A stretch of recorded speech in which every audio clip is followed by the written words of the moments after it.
My name is Julia. I am 29 years old. This is the story of the most painful time in my life. It is hard for me to tell it, but I want to share it with you. Maybe someone will listen and understand me.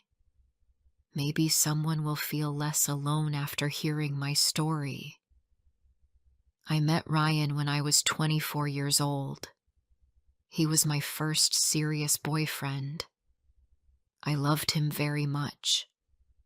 He made me feel special. He made me feel like I was the only girl in the world. He was kind in the beginning. He brought me coffee when I worked late. He sent sweet messages during the day. When I was sick, he stayed with me. I believed he really loved me. I trusted him with all my heart. I gave him everything: my love, my time, my care, and my dreams. After 1 year together, we moved in to live in the same apartment. It was a small flat, not very big, but it was enough for 2 people. We shared rent, food, and bills. I worked as a receptionist in a dental clinic, and he worked with computers. He had a good job and earned more than I did. Still, we lived simply. We ate together, watched movies, and sometimes went for walks.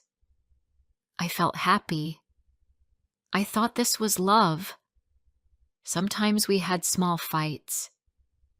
He did not like when I asked too many questions. He said I worried too much. He didn't like when I called him too often. He said I should trust him. I always felt a little nervous around him, but I told myself that every couple has problems. I didn't want to lose him, so I stayed quiet. I never shouted. I always said sorry first. I thought I was doing the right thing, but something changed. One day, I felt a strange pain in my stomach. It started at work. First it was small, but after a few hours, the pain got worse. I could not sit or stand. I could not walk. My face turned pale. My hands were cold. My coworker saw me and got worried. She called an ambulance. I was taken to the hospital very fast. I was scared. The pain was very strong. The doctor checked me and said I needed surgery. He said it was my appendix. It was serious and dangerous. If I waited more, it could burst. I was afraid. I was alone. I wanted Ryan with me. I wanted him to hold my hand and tell me everything would be okay. I called him before the surgery. My voice was shaking. "Ryan, I'm in the hospital. I need surgery tonight," I said.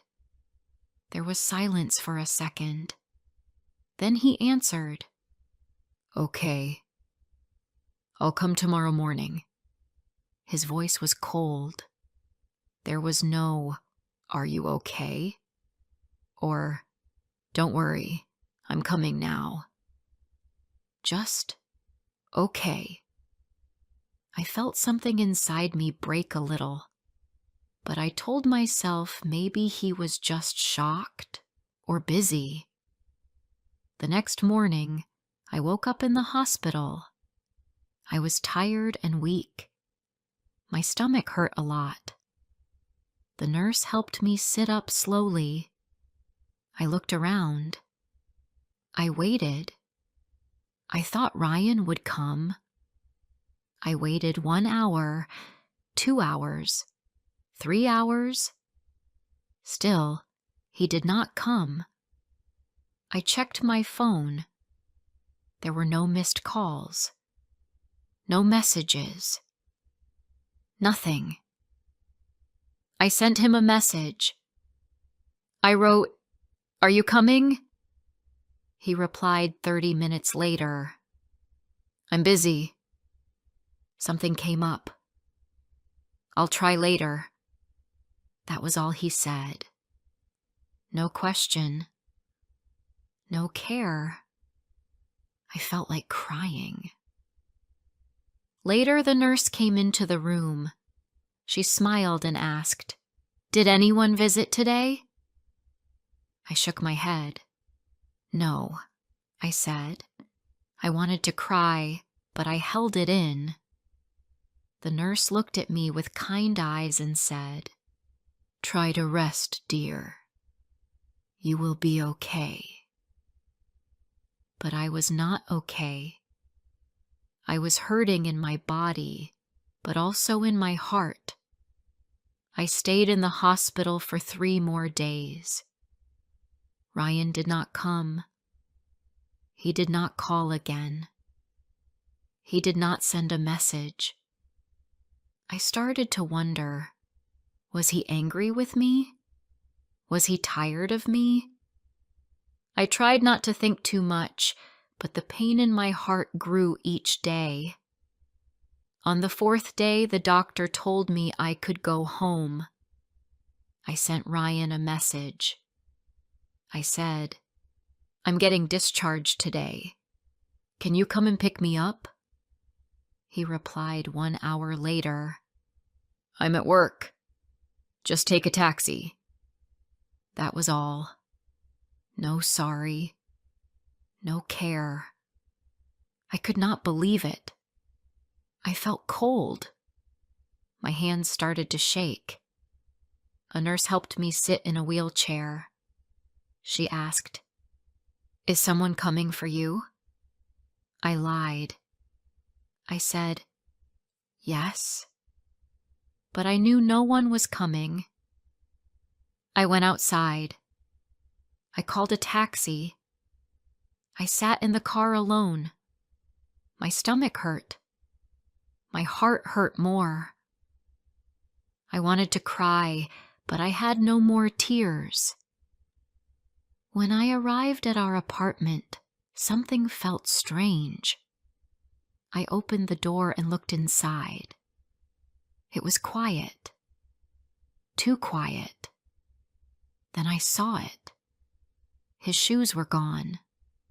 His jacket was gone. His books were gone. I looked in the bedroom. His clothes were not there. His laptop was not there. I stood in the middle of the room. My legs felt weak. Then I saw a small piece of paper on the kitchen table. It said, "I think it's better if we take a break. Don't call me." That was it. No hello. No goodbye. No reason. No explanation. I could not speak. I could not move. I slowly sat on the floor. My body was shaking. I held my head in my hands and I cried. I cried like a child. He left me. He left me when I was in the hospital. He left without saying anything. He did not wait for me to come home. He did not care. I felt like trash. That night, I could not sleep. I stayed on the couch. I had no energy to eat. I had no strength to stand. I looked at the door, but I knew he would not come back. I called my best friend, Maya. I told her everything. She came right away. She brought soup and soft bread. She hugged me and let me cry on her shoulder. She cleaned the kitchen. She helped me go to the bathroom. I was very weak. She stayed with me that night. In the days after, I did not go to work. I stayed in bed. I looked at my phone all the time, but Ryan never called. I felt lost. I asked myself, was I not good enough? Was I too boring? Was I too weak? Maya came every day. She helped me eat and shower. One day she sat with me and said, "Julia, he left, but you are still here. You are still breathing. That means you are strong." I looked at the mirror that night. My eyes were red. My face was pale. But she was right. I was still here. I was not dead. I was broken, but I was still alive. I told myself, you will not let this destroy you. But I also knew it would take time. A long time. Before I share the rest of my story, I need to know, where are you listening from? Knowing someone hears me, understands me, gives me strength. The first few weeks after Ryan left were the hardest. I woke up every morning and forgot, just for a second, that he was gone. Then I looked at the other side of the bed and saw the empty space. It was cold and quiet. No more good morning. No more smile. No more warm hand on my back. I stayed in bed most days. I looked at the window and watched the sky. Sometimes it was blue. Sometimes it rained. But it did not matter to me. I felt the same every day, sad, lost, and alone. Maya was the only person who helped me during this time. She came to my apartment almost every day. She brought food, helped me clean, and talked to me. Sometimes I did not want to talk, but she stayed anyway. She sat next to me and held my hand. She told me, "You don't have to be strong every day. It's okay to cry. But one day, you will get up, and I will be here when you do." Her words gave me hope, even when I felt empty. After 2 weeks, I went back to the clinic. My boss was kind. She said, "Take it slow. Do only what you can." My coworkers looked at me with soft eyes.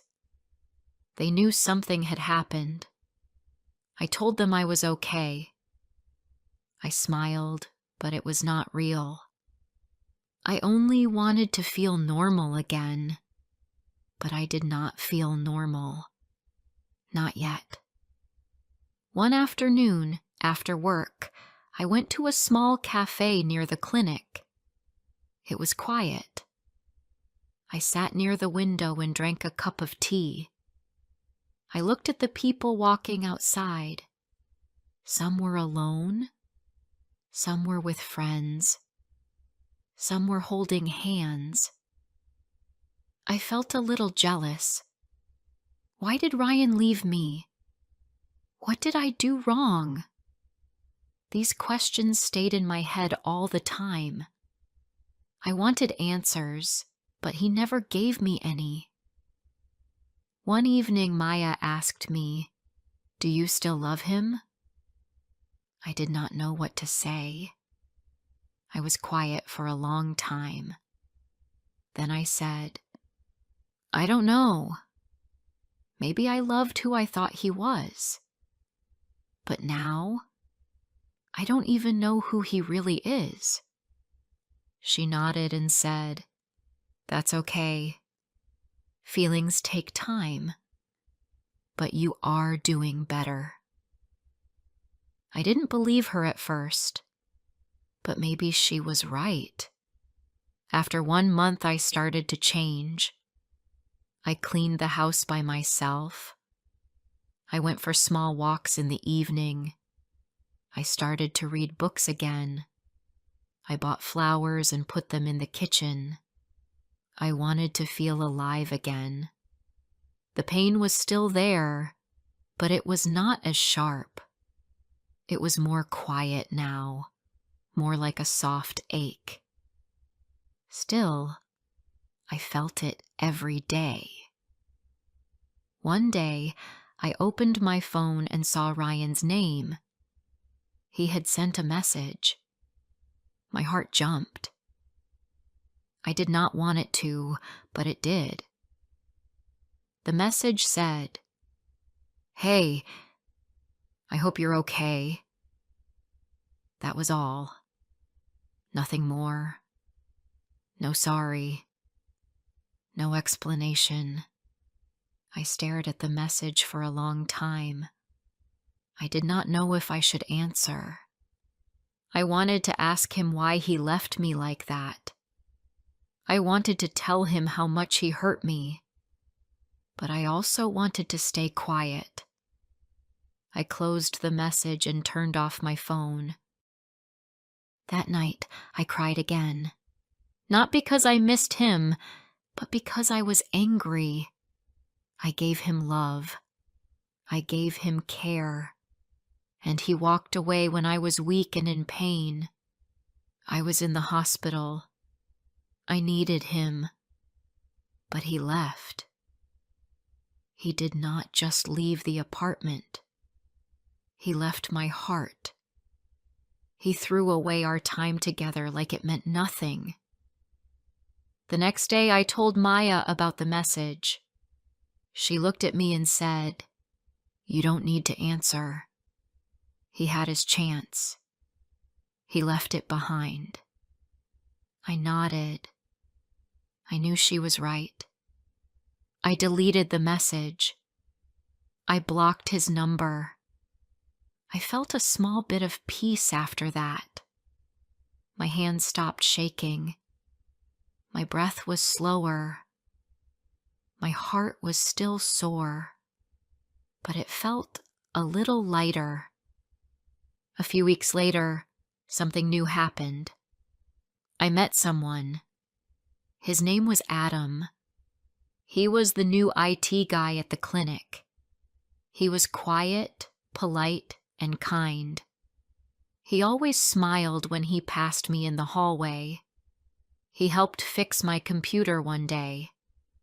I thanked him and he said, "Anytime." That was the start. We did not talk much at first, but every day we shared a few more words. One day, he brought me a coffee and said, "I remembered you said you like this." I was surprised. It was sweet and warm. I smiled, for real this time. I did not tell Adam about Ryan. It was too soon. I was still healing, but it felt nice to talk to someone new. He did not ask too many questions. He just listened. His eyes were calm. His voice was soft. I did not feel nervous around him. I felt safe. I did not feel love yet, but I felt something, a small light, a little hope. One Sunday afternoon, I went for a walk by myself. I wore my favorite sweater. The air was cool and fresh. I walked past the park where Ryan and I used to go. For a moment, I felt sad again. But then I looked around. There were children playing. There were dogs running. There were people laughing. And I was walking. I was alive. I was healing. I told myself, "You made it this far.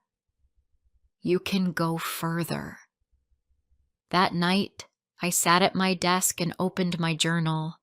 I wrote, "Today I walked alone and felt okay. Ryan is part of my past. I am not waiting for him. I am not waiting for an apology. I am moving on."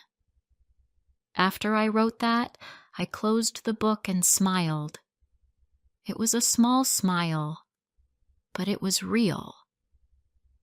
I don't know what will happen with Adam. I don't know if we will become something more.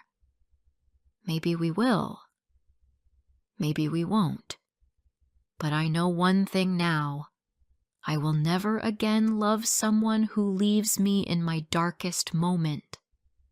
I will never again beg for care or kindness. I deserve love that stays. Love that holds my hand when I am scared. Love that doesn't walk away when I am lying in a hospital bed. I still remember the pain, but I also remember how far I have come. And I am proud of myself for standing up again. A few months passed. I felt different. I felt stronger. My life was not perfect, but I started to enjoy small things again. I woke up early, made my own coffee, and listened to soft music in the kitchen. I went to work with calm thoughts. I helped the patients at the clinic and smiled when I talked to them. I laughed again, not every day, but more than before. I still had some pain inside, but it was not heavy like before. It did not control me anymore. Adam and I started to talk more. He was quiet, but friendly. He liked books, and I liked books too. One day during lunch break, I asked him what kind of stories he liked. He smiled and said, "I like stories with hope." I looked at him and said, "Me too." After that, we talked every day. We did not go on dates, but we sat together during lunch. He told me about his hometown. He told me about his cat, Max.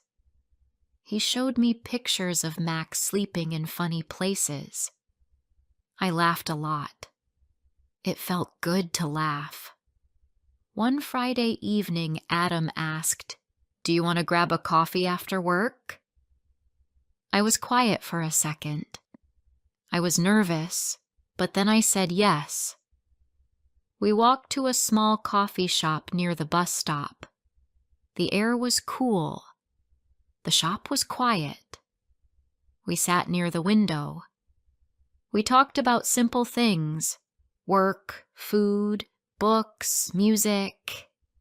He did not ask me about my past, and I did not ask about his. I felt safe with him. That night, I slept with a smile on my face. Over the next few weeks, Adam and I spent more time together. We met at the park on weekends. We talked for hours. Sometimes we just sat in silence. But the silence felt easy, not heavy. One afternoon, I told him, "I'm not ready for anything serious. I'm still healing." He looked at me and said, "That's okay. I'm not in a hurry." His words were simple, but they made me feel respected. He did not push. He did not run away. He stayed. One day, something unexpected happened. I was walking home from the supermarket when I saw Ryan. He was walking with a woman.